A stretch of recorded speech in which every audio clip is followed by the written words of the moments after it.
স্বাগতম কৃতি সিং দেববর্মাকে পদ্মফুল চিহ্নে জয় করুন। কৃতি সিং দেববর্মাকে পদ্মফুল চিহ্নে ভোট দিয়ে বিপুল ভোটে জয় করুন। তার বিরুদ্ধে এই লোকসভা নির্বাচনে আমাদের যিনি প্রার্থী শ্রদ্ধেয়া কৃতি সিং দেববর্মা দেবেন, এই আবেদন নিয়ে আজকে রাজপথে ভারতীয় জনতা পার্টি জিন্দাবাদ। রাজ্যের জনপ্রিয় মুখ্যমন্ত্রী মানিক সাহা তোমায় জানাই স্বাগতম।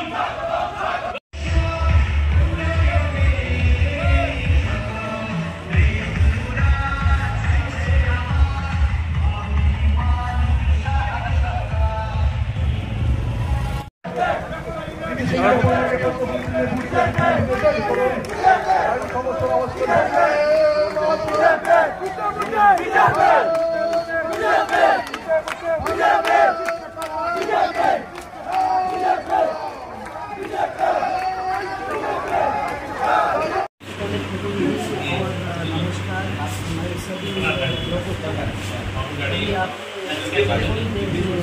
पहले हमारे मुख्यमंत्री ने भाषण सुना है और जो वो कह रहे हैं कि जिस लोग अपने घर घर से निकल के आ रहे हैं और मुलाकात कर रहे हैं और जो उन्होंने देखा है जो बीजेपी ने अपना काम किया है और वो था और IPFT और बीजेपी दोनों की उनके साथ में थे। हम लोग काम करेंगे।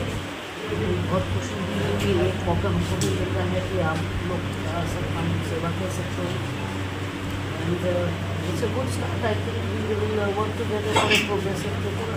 Thank you so much. Thank you. माननीय प्रधानमंत्री जी আমাদের সবার আদরণীয়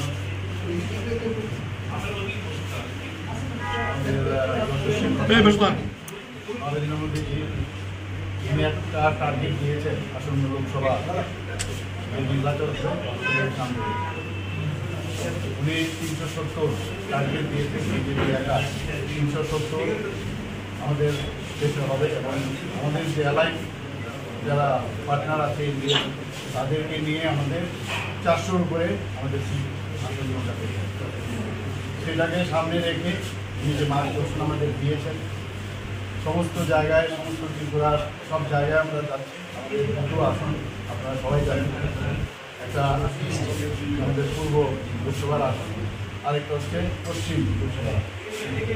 আমাদের আজকে খোয়াই আমরা সব জায়গায় আমরা যাচ্ছি, পদযাত্রা করছি, মিটিং করছি, র্যালি করছি, প্রদর্শন করছি, সবই করছি। এখানে 5 কিলোমিটার আজকে আমরা আমাদের সাথে আমাদের যিনি প্রার্থী ভারতীয় জনতা পার্টির পদ্ধতি যাকে মনোনয়ন দেওয়া হয়েছে মহারাজ কৃতি সিং দেববর্মা মহোদয় আমাদের সাথে আছেন।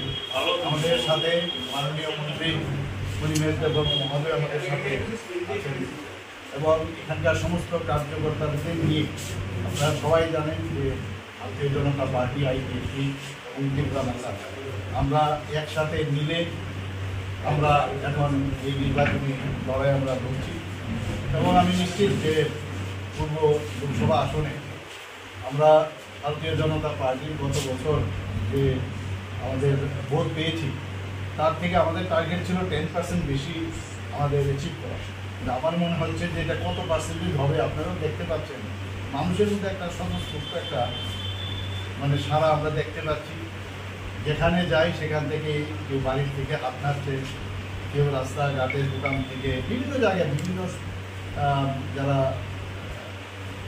বিভিন্ন সাবজেক্টের সাথে জড়িত যারা কাজে বিভিন্ন ধরনের কর্মচারী থেকে আরম্ভ করে যুবক ব্যবসায়ী ইন্টেলেকচুয়াল সবাই কিন্তু আমাদের প্রতি প্রধানমন্ত্রীজির উপর একটা আস্থা আছে।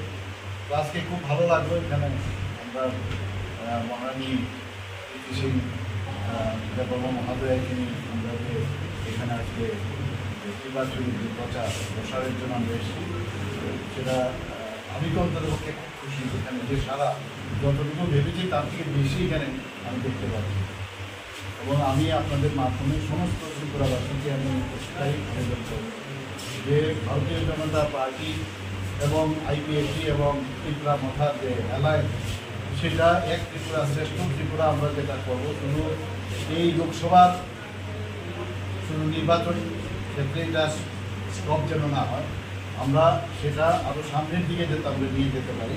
এবং মানুষ চাইছে যে ত্রিপুরাতে একটা শান্তি স্থাপন হোক, আমাদের শান্তিতে থাকতে চাই সবাই। আমরা আগে কমিউনিস্টদের সময়ে জুট আমলেও আপনারা দেখেছেন কি অশান্তির একটা বাতাবরণ ছিল, সেই জায়গা থেকে আজকে 6 বছরে কিন্তু এখানে শান্তি প্রতিষ্ঠিত হয়েছে। সেটাকে আরও দৃঢ়ভাবে জাতি জনজাতি মিলে আমরা যাতে সামনের দিকে এগিয়ে যেতে পারি, সেটা সমস্ত ত্রিপুরাবাসীকে আমি বলবো যে আমাদের পূর্ব আসনে মহারানী প্রীতি সিং দেববর্মা মহোদয়কে এবং পশ্চিম আসনে আমাদের প্রাক্তন মুখ্যমন্ত্রী এবং আমাদের রাজ্যসভার সদস্য শ্রী বিপ্লব কুমার দেবজি দাঁড়িয়েছেন পদ্ম চিহ্নে। এবং আশা করি যে সব মানুষ এই দুই ক্যান্ডিডেটকে এই ত্রিপুরার থেকে দিয়ে প্রধানমন্ত্রীর যে ইচ্ছা এক ভারত শ্রেষ্ঠ ভারত সেটা তৈরি করা, সেটা নিশ্চয়ই। Thank you sir.